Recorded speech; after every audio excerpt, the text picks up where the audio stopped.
Monsieur Mamadou Komé, des politiques agricoles sont mises en œuvre par les pouvoirs politiques d'un pays à l'autre. Cependant, l'autosuffisance alimentaire reste un défi important à relever dans plusieurs pays du continent. Est-ce qu'on peut dire que cet état de fait est lié à la mauvaise gestion des politiques agricoles et pour certaines régions au changement climatique, notamment le changement climatique qui touche la corne de l'Afrique, par exemple?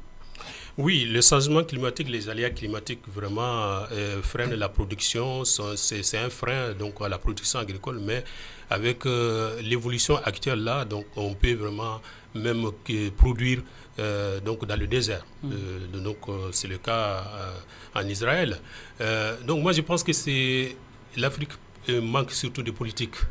Des politiques, voilà, donc les politiques agricoles qui sont mises en œuvre ne sont pas des bonnes politiques. Non, en fait, il faut revoir en ces fait, politiques-là. il faut vraiment que les politiciens vraiment puissent encourager le développement du secteur agricole.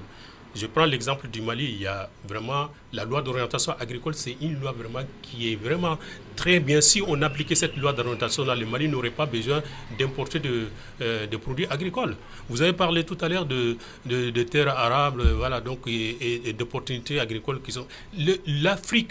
L'Afrique égorge vraiment des potentialités agricoles énormes. L'Afrique ne doit pas importer de produits agricoles. Je prends l'exemple seulement sur le Mali. Le Mali a 43,6 millions de terres arables, 13,7 millions de terres cultivables.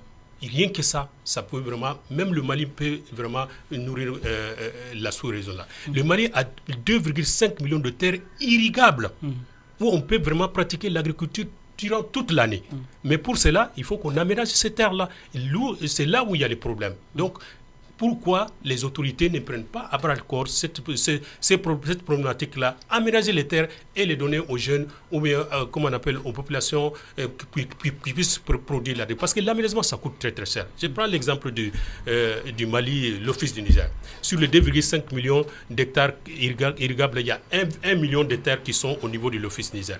Mais je vous dis, cette partie-là, donc ces 1 million d'hectares-là existent depuis les temps colonial. Les Français qui ont essayé de mettre ça en valeur pour pouvoir faire nourrir toute la sous-région. Mais depuis que les colons sont partis, vous imaginez, on n'est qu'à 130 000 hectares de terre aménagés sur 1 million. Ça ne suffit pas. Donc vraiment, il faut que la politique africaine, la politique malienne change, qu'on essaie vraiment de booster ce secteur agricole-là, qu'on donne les moyens aux jeunes de produire. Puisque pour aménager un seul hectare au niveau de l'Office, il faut de 3 à 4 millions de francs CFA. Ce n'est pas donné à tout le monde.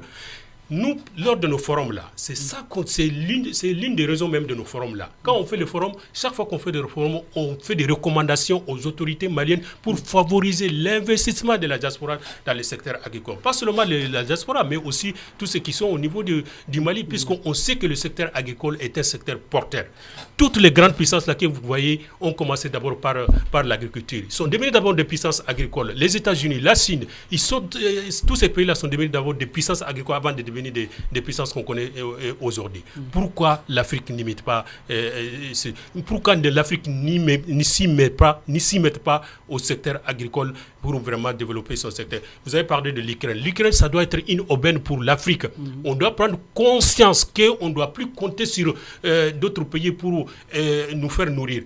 Les terres arabes là qu'on a là suffisent pour vraiment nourrir l'Afrique. Le Mali ne doit pas importer de riz.